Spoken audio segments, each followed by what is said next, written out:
প্রহসনের মাধ্যমে মানুষকে বিভ্রান্ত করছে। এদের কাছে কোনো বৈধ কাগজপত্র নেই যে এরা গ্যাসের লিঙ্কটা করতে পারে।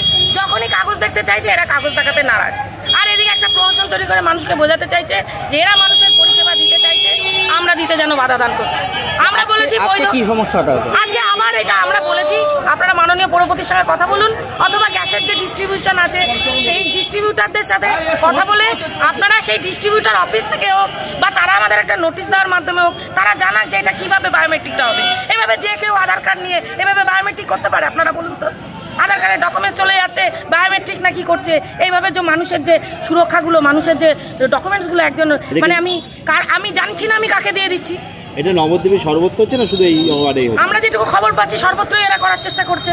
কালকে রেজিস্ট্রি অফিসের মোড়ে করেছিল, আজকে আবার এখানে করছে।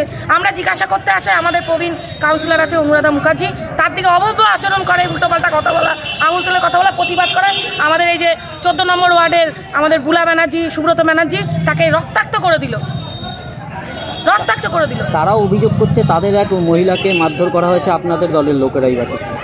সে তো এইমাত্র হয়েছে, সে তো বাড়িতে তিনি ওই ধস্তাধস্তিতে হয়তো পড়ে গিয়ে থাকতে পারেন, আমি জানি না, এটা আমি সঠিক জানি না। ঘটনা তো এইমাত্রই ঘটলো। আপনারা তো সাক্ষাৎ ছিলেন, আপনারা তো স্পটে রয়েছেন, আপনারাই তো বলুন না কি হয়েছে। ক্যামেরা তো আপনাদের হাতেও ছিল, আপনারা ক্যামেরা ফুটেজ পরীক্ষা করলেই বুঝতে পারবেন যে মারামারি হয়েছে কি, কে মেরেছে, কি করেছে।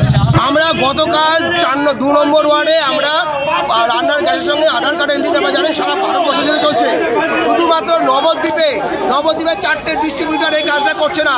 আমরা যখন এই কাজটা করার জন্য উদ্যোগ নিয়েছি সম্পূর্ণ বিনা পয়সায় সাধারণ মানুষকে বলছি যে আপনারা সেই লিঙ্কটা করান। এই লিঙ্ক যে কেউ তার মোবাইলে অ্যাপ নামিয়ে করতে পারে, কিন্তু আপনারা জানেন যে অনেকের কাছে এই স্মার্টফোন নেই এবং যাদের কাছে আছে তাদের কাছে অন্তত।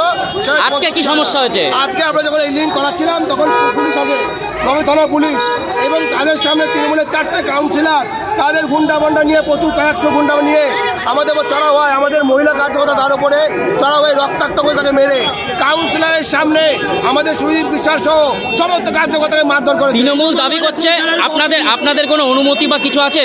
দেখুন, ওরা কালকে বলেছিল কোন আপনাকে কে অথরাইজ দিয়েছে কাজটা করার জন্য। আমি আনন্দ দাস, আমার নামে রানাঘাট লোকসভা কেন্দ্রের সাংসদ জগন্নাথ সরকার দেখুন অথরাইজ দিয়েছে আমাকে যে এই কাজটা করার জন্য, এই রান্নার গ্যাসের সঙ্গে আধার লিঙ্ক করার জন্য রানাঘাট লোকসভা কেন্দ্রের সাংসদ জগন্নাথ সরকার আমাকে অথরাইজ করেছেন। এবং ওরা বলছিল গভর্নমেন্ট সার্কুলার কি আছে, এই দেখুন সেন্ট্রাল গভর্নমেন্টের সার্কুলার। কালকে বলেছে কাউন্সিলর চেয়ারম্যানের অথরাইজ আছে কিনা। আমি বললাম চেয়ারম্যান যদি থাকে অথরাইজ দিতে পারে, তাহলে কেন রানাঘাট লোকসভা কেন্দ্রের সাংসদ তিনি অথরাইজ দিতে পারবেন না? তাই চেয়ারম্যান অথরাইজ দিতে পারে, সাংসদ অথরাইজ দিতে পারে। তাই রানাঘাট লোকসভা কেন্দ্রের সাংসদ জগন্নাথ সরকার আমাকে অথরাইজ দিয়েছে কাজটা করার জন্য। যদি ওদের কিছু বলার থাকে, যদি প্রশাসনের কিছু বলার থাকে, তাহলে সাংসদকে বলবে, কারণ সাংসদ অথরাইজ করেছে এই বিষয়টাকে। আর এটার জন্য ওদের ভুগতে হবে, আমরা ছাড়বো না এটা নিয়ে। আজকে ওকে জবাব দিতে হবে। সাংসদ যখন অথরাইজ করেছে, প্রশাসন সাংসদের সঙ্গে বুঝে নেবে কেন এখানে চড়া হলো, মারধর করলো। এটাই তৃণমূলের কালচার। নবদ্বীপবাসী দেখলো তৃণমূল কি জাতীয় কালচারে চলে। আপনার নাম?